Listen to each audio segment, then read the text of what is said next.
Hey everyone, it's Simone. Happy Labor Day to you. I am here with Bella Crystal, and we are in the 64. So today we are going to talk to the soul of the 64 and see what beautiful messages come through. Bella, do you want to tell everyone how they can participate? Yeah, if you're watching and you have the 64 in your profile, in your human design or your gene keys, please ask questions or comment or let us know about. We're already in the fourth line today. It's Richard Rudd's birthday. So Happy if you have, birthday, Richard. right, it's so cool. If you have So anything you cool. want to share that has to do with this super cool archetype that is Richard's life's work, has to do with illumination and imagination. So please comment. And I think, yeah, that's it. I'm going to go out of picture a little bit, Simone, and share it in groups and allow you to kind of tap in. And then I'll be back and I'll ask questions. Sounds good. Share away. So remember, if you're with us, we love your questions and comments. And also, if you're watching live, great. But you can also engage with us after the recording is done. Simply post your questions, comments, and Bella and I will see them. Ashley will see them, and we will all be with you and we can engage with you. So whether you're joining us live or not, we invite you to participate and we look forward to your questions and your comments. So let's see what the 64 has to say today.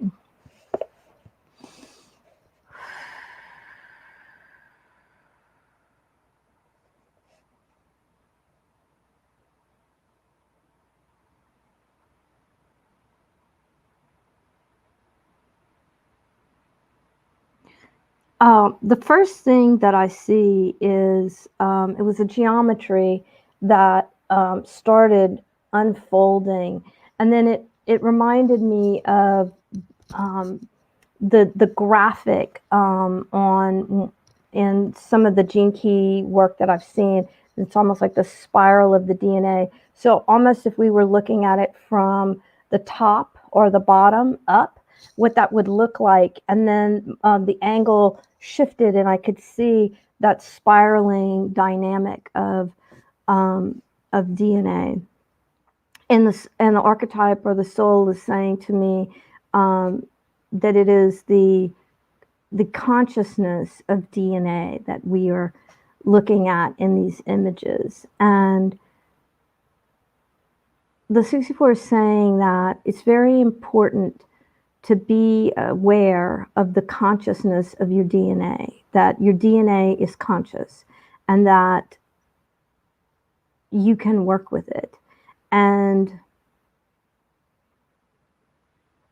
it's not just like talking to your DNA, but it's also allowing your DNA to talk to you. So it's really more communication, in the broadest sense of communication, where communication is both giving and receiving information or communication.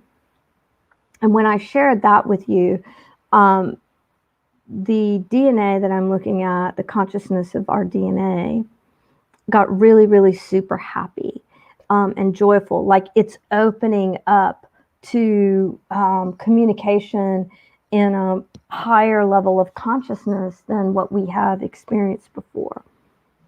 And the 64 says that it wants us to know that we can all do this. It's not, it's, it's, there's no discrimination about what human being can talk to with, have a conversation with their DNA. And the 64 is saying, I want to bring your awareness to this right now because we are in a time of transition. And what DNA is saying is shifting. And as we open up to the messages of our DNA, we shift too. And so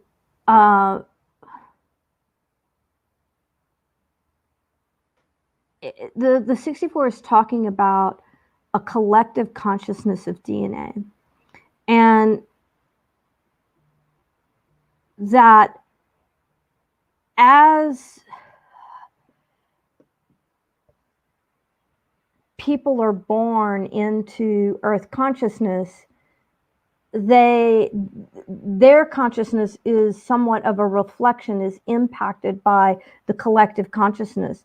And as people are born into this raising consciousness and they are coming in with higher levels of consciousness, everything is lifting. And it reminds me of the saying, high water floats all boats. So the higher the water gets, all the boats lift up. So the higher the vibration gets, all of our consciousness lifts up.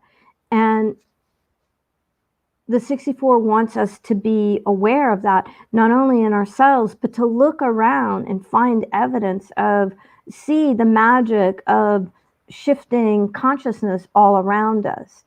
And the 64 just kind of made a joke. It's like when you're in new territory, you might trip. The pavement might be a little crooked. And he's showing me people shifting into new consciousness. And some people are skipping, and some people are running, and some people are dancing, and some people are tripping.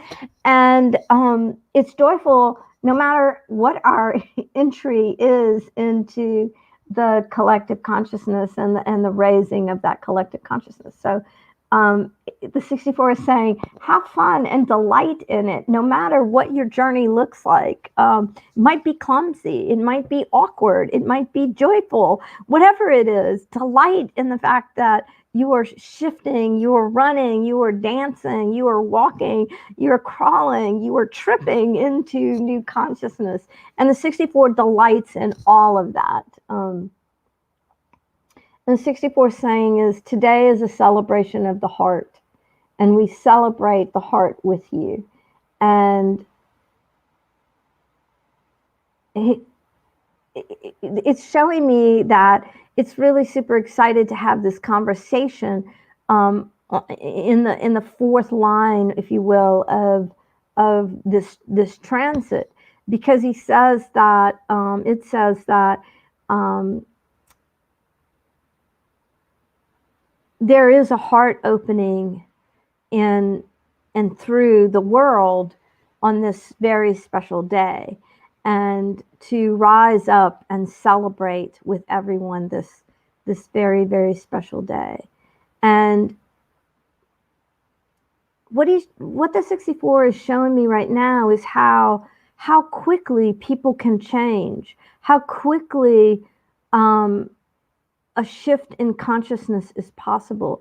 It doesn't have to be at glacial movement pace, at a slow pace. The 64 is showing me that a shift in consciousness can occur as quickly as a snap of the fingers, that someone can be headed this way and in a flash be headed that way. And that capacity to pivot is not fake, is not untrue. It's saying that sometimes as human beings, we're wary of when somebody shifts very quickly. And we humans have a capacity to say, well, there's no way that person could think that, feel that, be that.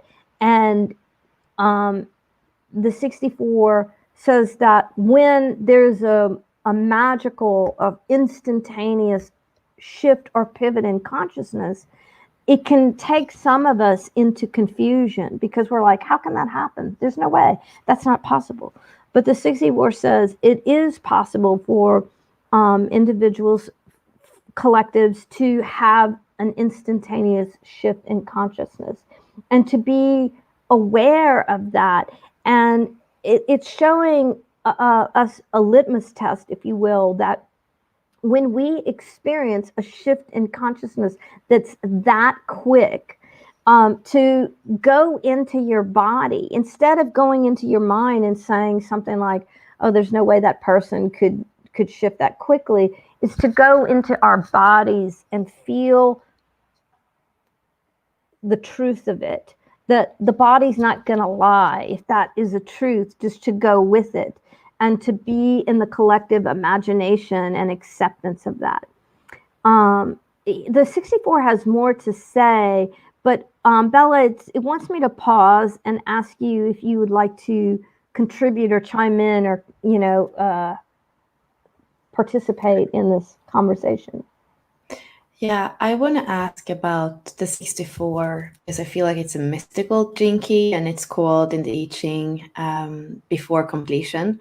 And it's what we say in the gene keys too. It's Tantra, it's the path of Tantra. If the 63 is the logical path in the head center, that would be concentration and more like yogic path. We say that the 64 is the path of Tantra, the path of acceptance or surrender. And I would like to hear more about that frequency and then how the archetype can speak about that frequency.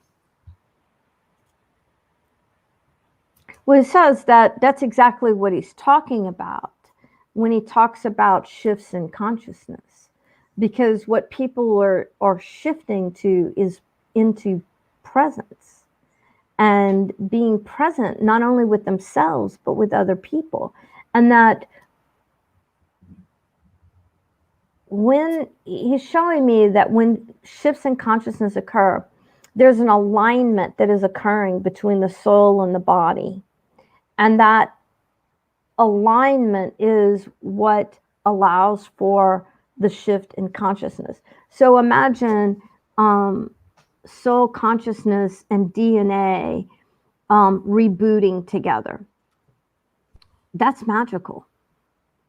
And then imagine the minute the highest level of soul vibration you're capable of carrying in your DNA syncs up and your DNA opens to your soul, that's magic. And imagine the presence within and without, or within yourself and with others, that you can experience through this sacred union and presence. And he says that your question taps into what he's trying to share, just through different words, maybe a different lens, but that's the magic of it, what you're just asking about. Did that make sense? I mean, when I hear you, Simone, sometimes I feel really what Richard is saying, that they're all the same. It doesn't matter which key we talk to, especially not at the acidic frequency. It's all about alignment, a shift in consciousness, an instantaneous feeling of enlightenment, or like experience of enlightenment. So today I kind of feel it's part of the 64 too, that when we stop trying to figure it out, that's when it happens. So it's almost like today I feel like, why questioning? Why even having any questions? It's almost when you allow it in, the whole magic, the whole magic of what a gene key is, then you can suddenly start to experience it. But from the mind, it's not the place. Well, he says that's right. And simultaneously, he also knows there are keynotes or vibrations that come out through the conversation. So that what he was sharing, you ask, a question that gets out exactly what he was sharing, but somebody needs to hear the different words, the different sound vibrations. So he's not knocking our conversation. And our intuitiveness and our magic, if you will. He's using another I word. It's like ingenuity. It was like intuition and ingenuity combined, that he was making a word. And he's saying it's through, you're right, we could, he said, the three of us right now in this container, in this vessel, he says we could simply be and breathe and be present with every person who is signed in with us, and we could say nothing. And he says, I could shift, I could join with you to shift the consciousness, and it would be magical. And some people would totally get that, and others would really appreciate the the sound vibration. And so he's saying that he understands us, and he's saying that magic can happen however we get there. That I think it was Richard who told this story in something that I watched or listened to, and it was about um, being on a train, and there was somebody who was erratic or disturbing everyone, and the person who's telling the story was trained as a martial artist, and he was like, if he does one other thing, I'm going to go in. And this old couple, the old man started talking to the person who was acting erratically, and the next thing they know that the person who was erratic had his head in the old man's lap and was crying, and there was this union, right? And that person, the 64 says, needed the communion of conversation. He needed the soothing of the words for the magic to happen and for the connection to happen, and for everyone on that train to see that that person was a human being who had his own experience and had a soft, tender part in himself. So he says that he doesn't knock our words or our desire to communicate. He's the 64 is kind of laughing with us. It's magical, actually. Yeah, I think that it's the 34 that Richard is using that story for, and that has to do with the forcing. When we force, that doesn't get figured out, but then just one open heart or one sentence of gentleness can kind of bring us back to our humanness. So I'm wondering if we could look at the 63 and the 64 together, because we know you have them, Simone, and we have Brandon who's watching. Richard, of course, has them. I have several people in my life that have the 63 and the 64, and if they are the path of concentration, the path of surrender, they are programming partner, they are polar opposites in the wheel. So what does it mean when the 63 and the 64 work together in somebody's chart, in somebody's energy? He says that it can range from bliss to conflict. He says that he shows it to me in terms of waveform. And when I was studying quantum physics, I remember looking at this graphic, being shown this graphic, and it's been a while, so forgive me, I'm going to do my best to explain it. But it was about how waveforms join, and how sometimes there are waveforms that they can't harmonize, right? And the 64 is showing me that for some people, the 63 and the 64 and their charts together, it makes a harmonic. And for other people, it makes it so that it makes it hard for the waveforms to harmonize. So he says that's why I say it can be anything from bliss to conflict. But he says ultimately, when a soul has chosen to incarnate with the 63 and the 64 in their pathway, there is a project about harmony. There's learning about harmony in their life. There's learning about contrast of the static and the flowing, the in and the out, the presence and the not presence.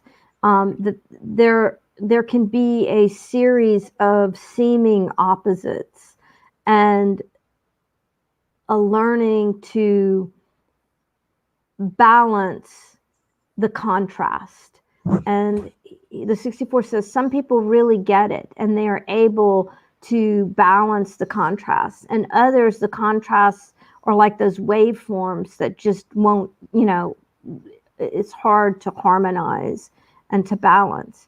But he says that the 63-64 combination is truly a magical one, in that now he's showing it to me in fractal forms. It is a combination that allows for, in a sense, fractal jumping. So leaps in consciousness. So when a person harmonizes those waveforms, it's like one and one become three. It's not, there's when the harmony occurs, the potentiality is very expansive. And he's showing me that you'll find a lot of people with 63 and 64 in their chart, as adventurous beings because of this capacity, this distance. He says, think of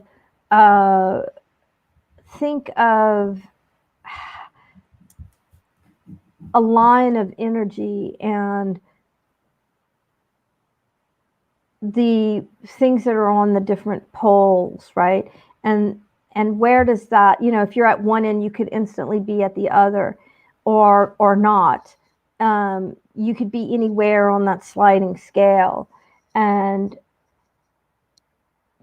then he shows me that line almost strum like a guitar string, or like when a solar flare hits the Earth's atmosphere and a vibration occurs. And it's that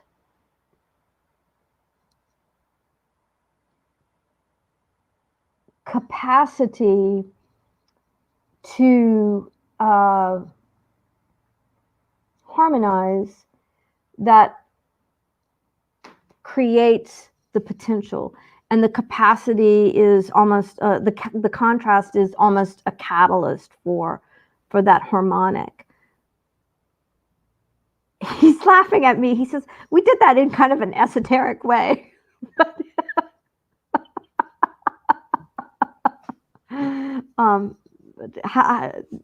Follow-up questions, or does it make sense? I don't know if I would go into even more kind of mechanics, but with the 63 and the 64, there are two different crosses that you can have. So one is the one that you have, Simone, and Brandon, who is also watching. So that's the 63 and the 64 together with the 5 and the 35, Richard Rudd's cross. And then the other cross is when you have it with the 26 and the 45. So maybe there is something, because I can feel the adventure, especially if we speak about the 35. So the cross that has the 5 and the 35, I can feel the adventure very much. I'm wondering if he would say something about those different crosses. And also because the one with the 35 and the 35 and the 5 is the right angle cross, and the one with the 45 and the 26 is a left angle cross. So what changes when it, like, we were for 4 days, we were in the one that you have, Simone, and then now we are just moving over to the left angle with the 45 and the 26. So if we look at this, what is the difference with this other part of the cross that we're moving into right now, basically today? Well, the first thing he says is it's a different perspective. So it's almost like looking from two different, points of view, at similar, at harmony, at contrast. But on another level, he went, one's the yes and one's the no. And he goes, I don't say that in a bad thing. I don't say, I don't say yes and no in a bad way. It's just an energy of awareness. Like, when you discern yes to move forward or no, that's not the safest place for me to go. So he says, I'll give it to you like that. It's, if you're on one side of the crevasse, it might look like you can leap. And if you're on the other side of the crevasse, you go, not going to jump today. It doesn't make the perspective bad or wrong. It's just a different perspective. It's just a different angle. And he says that he shows me as one going in and one going out. So imagine we're in the cross, right? and he's showing me the crosses, and where they cross is concentrated energy, and it almost makes like a little aura. And he says one of those goes into that aura in the center of the cross, and the other goes out, like expands out to explore the farthest reaches. So he goes, is it wrong to go in and say, no, I don't want to jump? Not at all. Is it wrong to say, woo, I want to go way out and I don't want to go in? He goes, no, not at all. It's just a different perspective. I love how he showed this auric field in the center of those crosses, and how, you know, you can explore the cross by going in or going out. So that's kind of fabulous. So which one is the yes and which one is the no? Or isn't the inside or the out, right? The inner exploration or the outer exploration. So he's showing the one with the 35 is the outer exploration, and the other one, it's like a homing device. So the one with the 35.5, it has an impulse to go explore out, but then it reverberates back in. Whereas the other cross, the initial impulse is to go in, but then eventually it goes back out. So that's so fascinating. I love that. And I'm wondering if that has to do with, for example, in the two last crosses we have, they are transpersonal, so 5-1 or 6-2 or 6-3. And maybe, I mean, the soul is kind of the personal. I don't even know why that would be, but it's maybe would go, the soul kind of is the personal, is the more foundational. It's almost, I don't know why, but it almost feels like they are living out the soul first, in a way. That's so, I don't even know why, but interesting. Yeah. And at the same time, I would think that the 45 and the 26 are outgoing too. I mean, the 26 is a trickster, and the 45 is gathering people. He's also showing me a metaphor with the lines, and where some of the lines like to be in the inside of the room, and other of the lines like to be on the outside of the room. So he's also showing it me like that. But he says, when you're truly balanced, you know, when you feel in sacred union with yourself, you're comfortable going in or exploring out. And you actually know when to go in and when to go out. And it's almost as if that initial impulse kind of disappears, and there's complete relaxation into whether you're exploring within or adventuring out with, in a sense. I want to bring up a question here. Let's see. So can you please ask the 64 for advice at the point of surrender from past relationships and energy into the moment of adaptation of the new frequency we're aligning?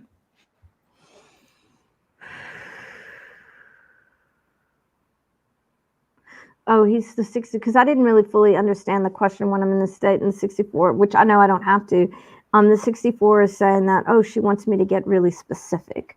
So he's saying,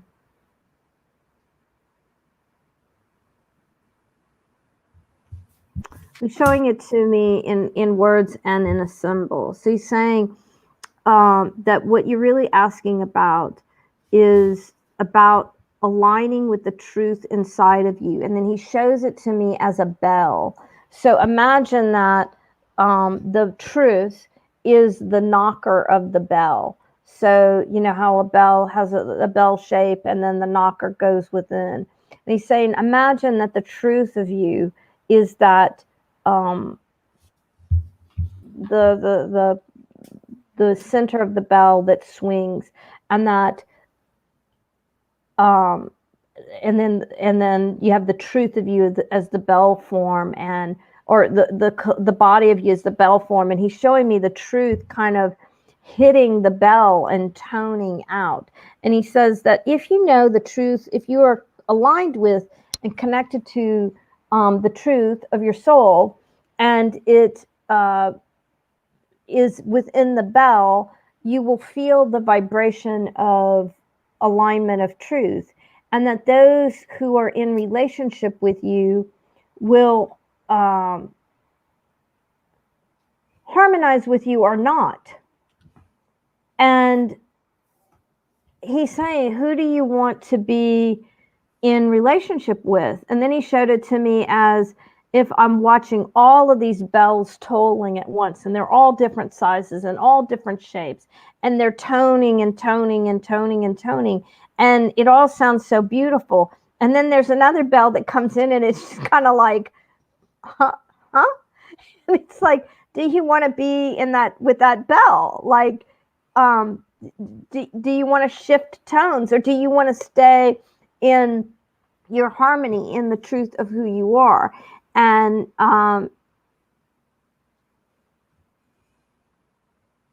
he's saying that it's rather that he doesn't want to phrase it in terms of surrender. He's just talking about the truth of where you are right now.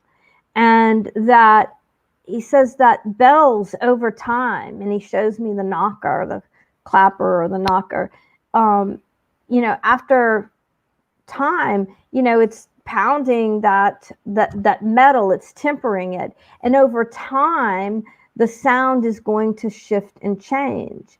And maybe there might come a time where your harmonic and that other person's harmonic might come into harmony again. So he's saying, I'm encouraging you to focus on the truth of where you are inside of you, and to know what harmonizes or not. And it's really about surrendering to the truth inside of you and the truth of your harmony, and not having judgment about, not being in resistance to that truth. That's the way that he wants to answer it, as opposed to using the word surrender. Mm-hmm. Yeah, that's the answer. Beautiful. Yeah. So I'm wondering if anybody else have any questions. We have Brandon who asked something. Dania is on. Otherwise, I think we're soon going to wrap up. Is there anything else, Simone? I mean, you have this, maybe there's something you want to share, because you are on the journey with these gene keys in your own profile. So maybe you have something that you want to share, not just through the transmission of what we are bringing through. Well, I'm so in love with the 64, and I'm so in love with the 63 and the 4, 63 and 64. And when I look at them in my chart, they make me so happy.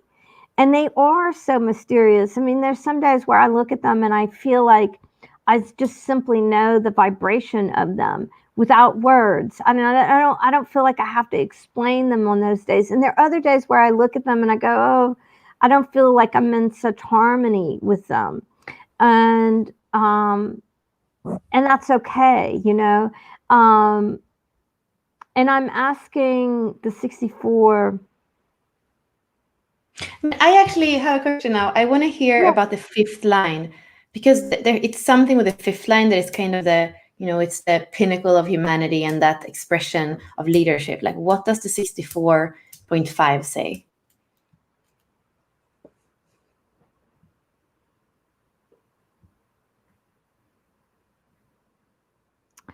Well, the 64.5 says, he first started talking about, he says, well, I'm the 64, I'm the soul, but I'm giving you the consciousness of the 5th line.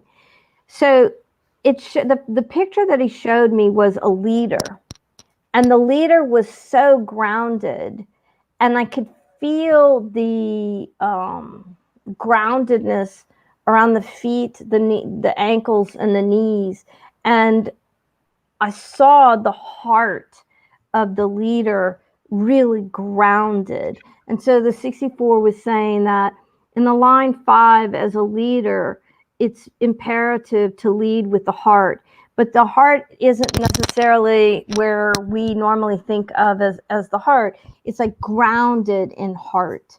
And when you're when the line 5 in the 64 is grounded in the heart, it's like that's when the soul comes in to the consciousness, and that's when great things are truly, truly possible.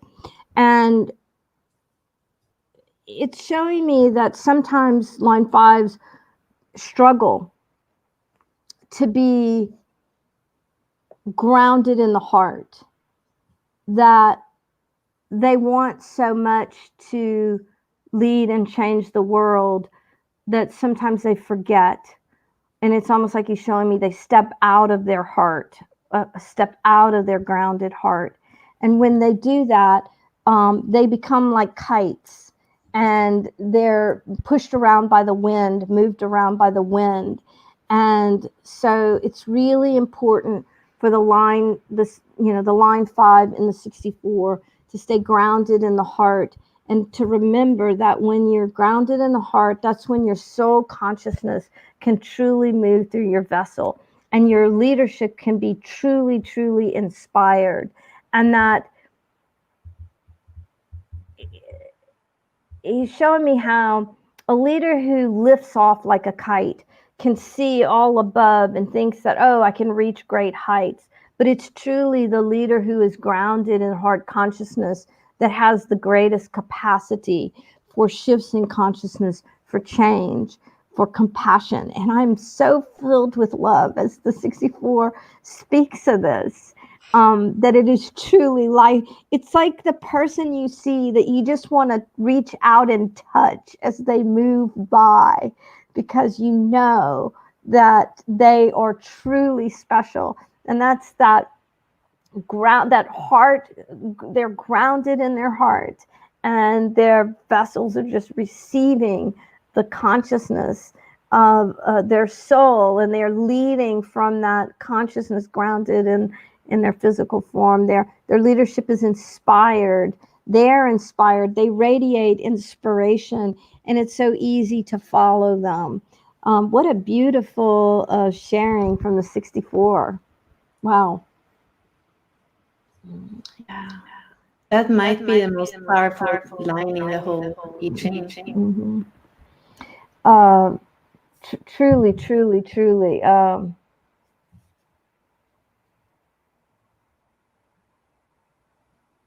was asking the 64,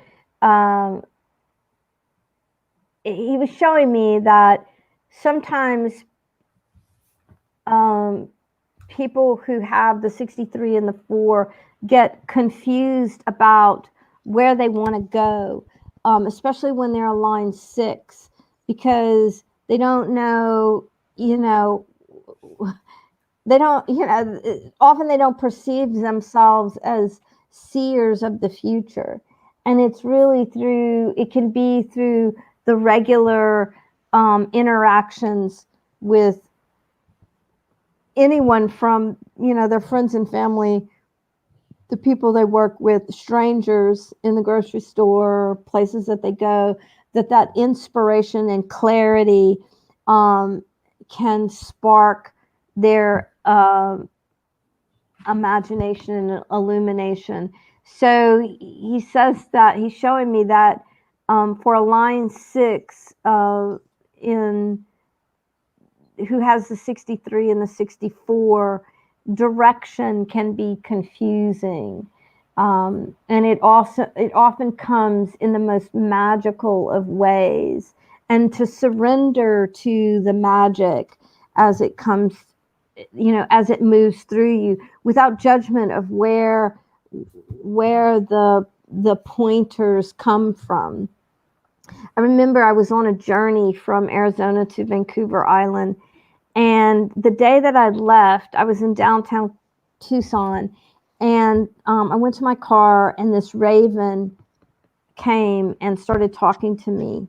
And I had never seen a raven downtown Tucson. Of course, there are tons of ravens in Tucson, but I'd never seen one at this place. And then literally every stop I made, there was a raven, or a raven flew within, 20, 25 feet of me and started really talking.